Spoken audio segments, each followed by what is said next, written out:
tayo, ang binhi ng pag-asa. Ako, tayo, ang binhi ng pag-asa. Panasang pagtatamnan, maging handa upang mabiyayaan. Bawat pagsibol may dalang pag-asa, masaganang bukas natin ngayon simulan na. Sabi nga po, we expect you to be the youth for change. So may iiwan po ako sa inyong 3 letra na. So ano po ito? EEL. Alam niyo ba yung EEL? E-E-L. So meron akong acronym. So the first letter E stands for empower. So in this training, we will tuturuan namin kayo to be empowered na mga leaders of your respective communities.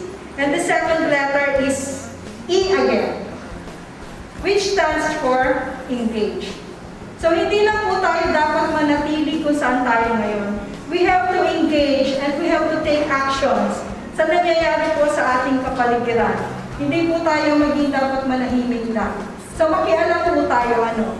And the last letter stands for L, which means to lead.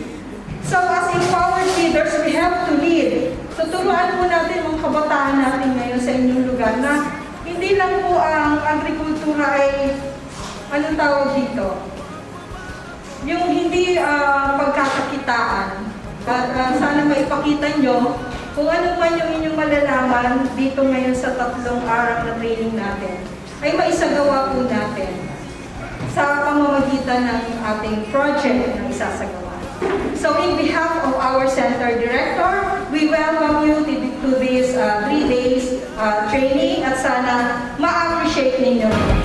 Mga binhi ng pagbabago, ihasig natin.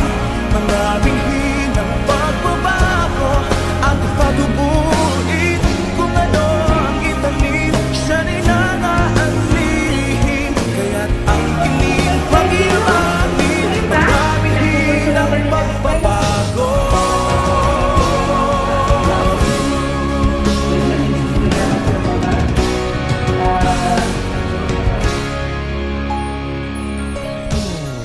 Sa ating mga palad na kasalanan, mga binhi natin magbabanyuhay.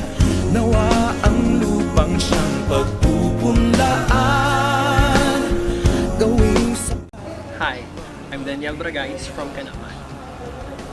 So, my mother is a daughter of a farmer, and as her son, I should also take that responsibility. So, for long-term effects or benefits siguro ng programa na ito, it would give me knowledge or mga kaalaman related to farming.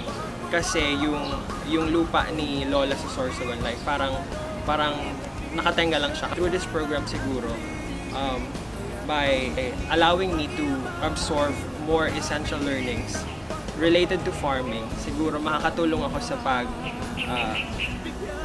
sa purpose na hindi yun masayang yung lupa ni Lola. No one can know what will happen today or tomorrow. So why not let's start it from ourselves na to take action and to change the situation, whatever the situations are. Ako, si Jefferson Parma from Magaraw, Camarines. Dahil dito sa program, madadagdagan yung parang self-confidence ko para mga kabataan. Bilang isang youth, i-encourage ko ang ibang youth na mag-engage sa agriculture, buksan ang kaisipan kung ano ang kahalagan ng pagkakaroon ng free-range chicken. Ipapakita ko sa kanila kung ano yung natutunan ko at kung paano mag-manage ng mga hayop. Kaya't ang kinig pag-iwanin, mga binhi ng pagbabago.